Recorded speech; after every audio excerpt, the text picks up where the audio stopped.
बिस्मिल्लाहिर्रहमानिर्रहीम, अस्सलाम वालेकुम। मैं हूं ईसा नकवी, मेरे साथ बशारत राजा मौजूद हैं। बात करेंगे इस वक्त जो सियासी और अदालती मंजरनामे पर हलचल है, बल्कि भूचाल है, उसमें एक और बहुत ही अहम डेवलपमेंट हो चुकी है। कुछ हिस्से के ऊपर मैं पहले बात कर चुका, लेकिन for the sake of repetition इस हिस्से में भी उसके ऊपर बात करेंगे, इस वीडियो में भी बात करेंगे। लेकिन अब लगता यह है कि वो वक्त आ गया है कि जिसमें पारा उरूज पर जाएगा। और आपको पता है कि जब उरूज पर जाता है तो या तो वो अपने कंटेनर को फाड़ देता है, या फिर उस क्लाइमेक्स वाली सिचुएशन के बाद चीज़ें सेटल डाउन होना शुरू हो जाती हैं। 30 सितंबर का दिन इस मामले में बहुत अहम है।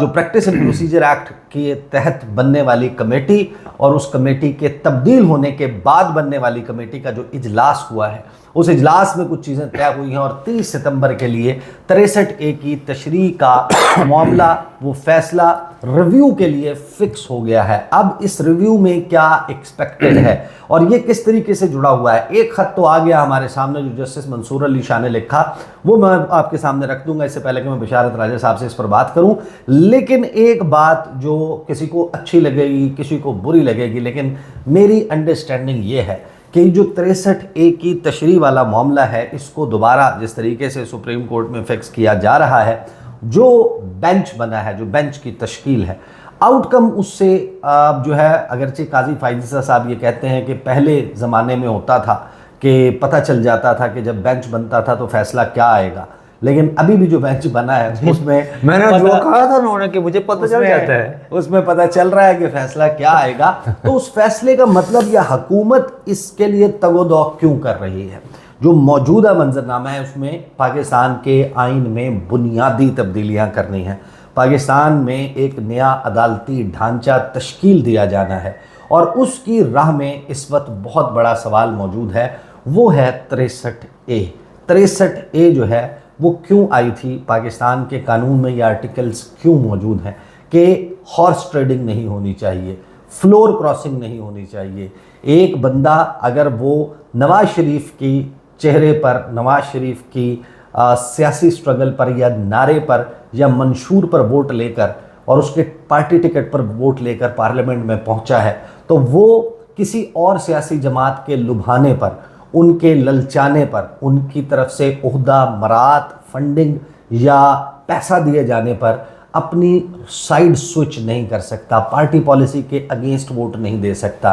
और पाकिस्तान की यही सियासी जमातें, जो पुरानी सियासी जमातें हैं, ये इसका शिकार भी रही हैं। और फिर इन्होंने ही आइन में तरमीम की, और फिर क्या तरमीम आई? वो ये आई कि फ्लोर क्रॉसिंग का रास्ता रोका जाएगा। जो तशरीह सुप्रीम कोर्ट ऑफ पाकिस्तान ने की है वो ये की है, ना सिर्फ ये कि वो बंदा नाअहल हो जाएगा, बल्कि उसका वोट भी काउंट नहीं होगा। तो अब इस तशरीह के ख़िलाफ़ जा रही है हुकूमत वक्त सुप्रीम कोर्ट ऑफ पाकिस्तान में, जिससे मेरी अंडरस्टैंडिंग ये, इसका मतलब ये है कि उन्होंने वो हॉर्सेस जो हैं वो पॉइंट आउट किए हुए हैं कि once Supreme Court of Pakistan ये कह देती है कि वोट काउंट होगा चाहे नाअहली हो, तो फिर ऐसे लोग गालिबन उन्होंने पॉइंट आउट किए हुए हैं पाकिस्तान तहरीक इंसाफ में, जो सिर्फ कौमी असम्बली में नहीं, सेनेट में भी नंबर पूरा करेंगे। अगर मौलाना फजलुर रहमान साथ नहीं भी देते तो फिर PTI के बंदे तोड़कर, चाहे वो सुन्नी इत्तेहाद काउंसिल में हो, फैसले पर अमल दरामद ना हो, चाहे वो अमल दरामद हो जाने के बाद तहरीक इंसाफ के हों, चाहे उनको मखसूस नशिस्तें मिल चुकी हों, उन लोगों को तोड़ा जाएगा।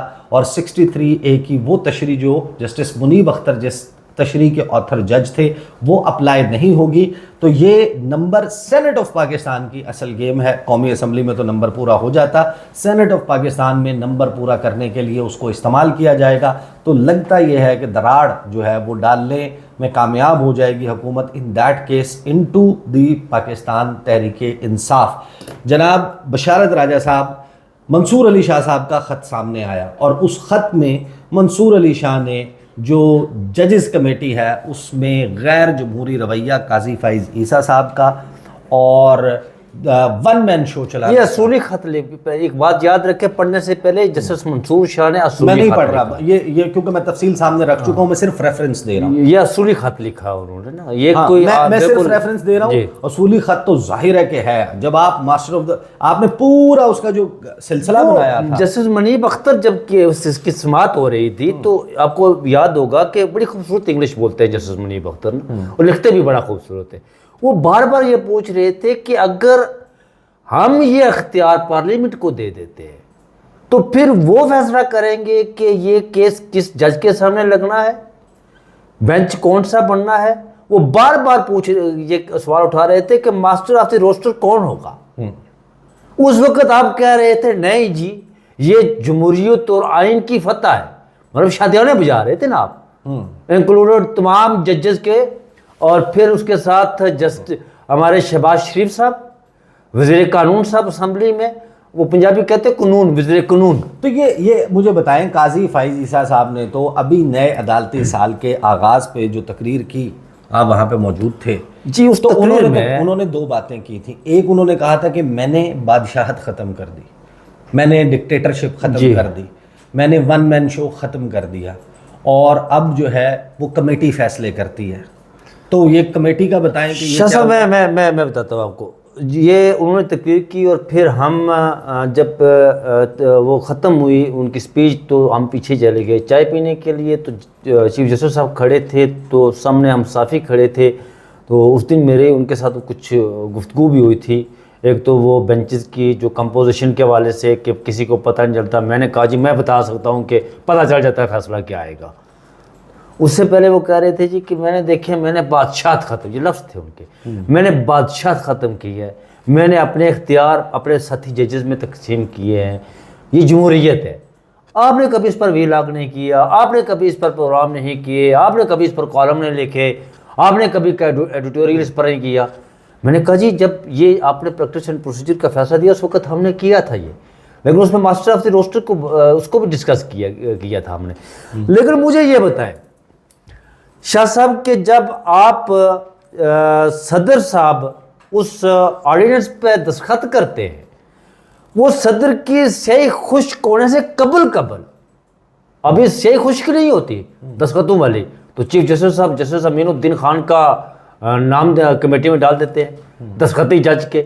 और फिर आज यही हुआ, जो कमेटी जस्टिस मंसूर शाह उसमें शरीक, वो 2 बजे घर चले गए, उन्होंने खत लिखा जाकर। चीफ जस्टिस साहब ने एक वो कागज़ लाया, उसमें कहा जी कि हमने ये मैंने फैसला किया है कि ये केस लगाने हैं 63A आइडियो फलाना।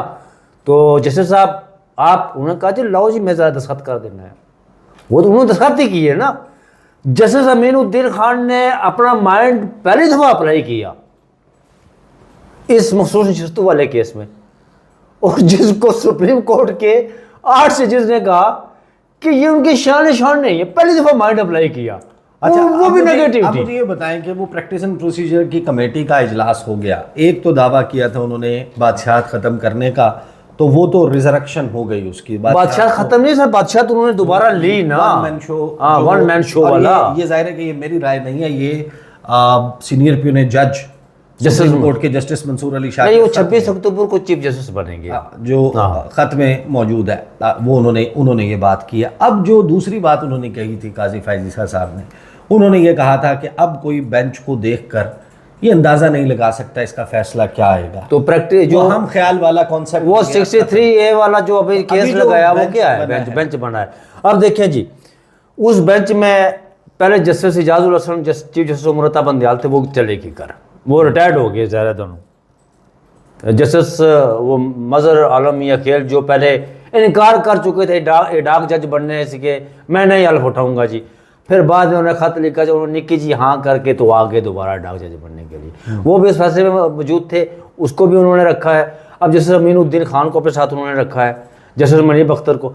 अब जो मैं किसी को ये शय नहीं दे रहा या किसी को बार नहीं रहा हूँ या किसी को कह नहीं रहा हूँ, जब ये बेंच बैठेगा जस्टिस मुनीब अख्तर कह सकते हैं ना कि वो जिस तरह चीफ जस्टिस साहब जब सीनियर प्यूने जज थे तो उन्होंने कहा जी कि जब तक प्रैक्टिस एंड प्रोसीजर का फैसला नहीं होता मैं बेंच में नहीं बैठ सकता, मैं चैम्बर और 9 माह चैम्बर वर्क किया उन्होंने। वो भी कह सकते हैं ना कि जब तक वो नहीं होता, यानी कि आप तो मैं हैं कि मंसूर अली शाह साहब के खत के बाद और खत भी आ सकता है। वो खत जस्टिस मुनीब अख्तर की तरफ से आज वो ब्रेकिंग न्यूज़ के तौर पर आ सकते हैं। आज मैं अब ये कह सकते हैं शाह साहब कि इस वक्त सुप्रीम कोर्ट के अंदर जो चीफ जस्टिस है ना, जिन्हें उर्दू में, ख़ासतौर उर्दू में, आपकी उर्दू तो बहुत अच्छी है शाह साहब, क्योंकि आप बहुत अच्छी उर्दू बोलते हैं, वो जिन्हें कहते हैं काजी उल कज़ा, काजी फ़ाइज़ शाह साहब, वो उस सुप्रीम कोर्ट के उस जुर्मट में, वो उनके दाएं बाएं बस वो एक दो बंदे हैं, एक दाएं और एक बाएं है बस, बाकी सारा ग्रुप जो है ना वो जस्टिस मंसूर शाह के साथ है। लेकिन अगर ये 30 सितंबर को बेंच बैठता है, जस्टिस मुनीब अख्तर साहब कह सकते हैं कि मैं बेंच में नहीं बैठता, बेंच टूट जाता है, फिर नया बेंच बन जाता फिर नया बेंच बनता है, उसमें जस्टिस शिराज मालिक को शामिल करते हैं। वो कहते हैं जब तक वो फैसला नहीं होता मैं नहीं बैठता, बेंच टूट जाता है। तो फिर क्या होगा? फिर अब कहीं अगर वो अक्टूबर के पहले या दूसरे हफ्ते में कहीं वो लगता है, फिर नोटिस होते हैं, तहरीक इंसाफ आती है, वो कहती है हमें वक्त दे, हम तैयारी करेंगे, वो तो 25 अक्टूबर उस वक्त तक आ जाएगा। तो गोया 63 है, आपको नहीं लगता? नहीं लगता। मेरी अंडर जिस तरीके से वो कहते हैं कि ये मेला सजा है ना, इस मेले का नतीजा निकलना है, और वो 63A वाला मामला अगर सुप्रीम कोर्ट ऑफ पाकिस्तान से अनडू नहीं होता, वो तशरीह जो पहले की गई थी कि वोट काउंट नहीं होगा, तो फिर यह आईनी तरमीम पास नहीं होगी। अच्छा, वो न्यायालय वाला मामला भी बरकरार है ना कि न्यायालय वाला वोट काउंट होगा जी, वोट शुमार होगा। अच्छा, वोट जो देने वाला है वो देगा, तो फिर वो न्यायालय कर देगा, तो फिर न्यायालय हो जाएगा, वो सीट कुर्बान कर देगा। मुझे नहीं लगता शाह साहब, मेरी जो अंडरस्टैंडिंग है, मेरे पास जो खबर है ना कि ये 25 अक्टूबर से पहले किसी तरह भी ये केस जो है ना, इसका फैसला नहीं आएगा, इसका बेंच नहीं बैठेगा, इसका वो जजेस किस बात पर मुतफिक नहीं होंगे। अभी तो बहुत लंबा चलेगा ना। अभी तो आज लाहौर हाई कोर्ट में भी प्रैक्टिस एंड प्रोसीजर की समाअत लगी हुई है जस्टिस आलिया नीलम के सामने, सिंध हाई कोर्ट में भी लगी हुई है, वहाँ से फैसला आ जाता है, वहाँ से फैसला जाता है कि हमने इसको स्टे कर दिया, तो फिर क्या होगा, इसकी आईनी हैसियत क्या रह जाएगी? जो सदारती ऑर्डिनेंस, यही चीफ जस्टिस साहब है। ये तो कहते हैं 2022 में उन्होंने फैसला भी लिखा था ना सदारती ऑर्डिनेंस के हवाले से, लेकिन ये मैं कल की बात कर रहा हूँ। कल की बात वो कर रहा हूँ कि जब इलेक्शन ट्रिब्यूनल वाला मामला था, तो उस वक़्त जो सिकंदर बशीर मोहम्मद साहब, बड़े ही वो जो जजेस को कानून सिखाते हैं ना, जजेस को रोशरूम पर खड़े होकर, उनको चीफ जस्टिस साहब ने कहा था कि ये सदारती ऑर्डिनेंस क्या है, ये तो पार्लियामेंट की तौहीन है, ये 2 माह की पुरानी बात है, ये ज़्यादा पुरानी बात है, 2 साल पुरानी बात नहीं, ये 2 माह पुरानी बात है। पार्लियामेंट की मौजूदगी में ऑर्डिनेंस क्यों लाया जा रहा है? अब देखिए, इस पर भी सवाल आते हैं। तो जस्टिस मंसूर शाह ने खत लिखा था ना, उन्होंने उस खत में इन्हीं चीज़ों को एड्रेस किया है, वन मैन शो किसी की बात की है। उन्होंने जो ये कहा है जी कि जो हमने कल फैसला दिया था प्रैक्टिस एंड प्रोसीजर का, जिसकी पूरे पाकिस्तान में एक शान तरीके से उस फैसले को ठीक कहा गया कि ये आईनी और जमहूरी और फलां, उन्होंने एक लफ्ज़ आखिरी पैराग्राफ में लिखा कि जब ये सदारती ऑर्डिनेंस आया तो मैं ये सोच रहा था कि चीफ जस्टिस के दिमाग में अलार्मिंग होगी और वो क्या इनकार कर देंगे कि कल जो फैसला दिया था हमने, बिहार की तरह जो स्प्रिंग है उसकी तरह मुल्क के अंदर उसकी शादियाने बजे थे ना। बिल्कुल। और उसमें जाहिर है तो ये क्या हुआ फिर?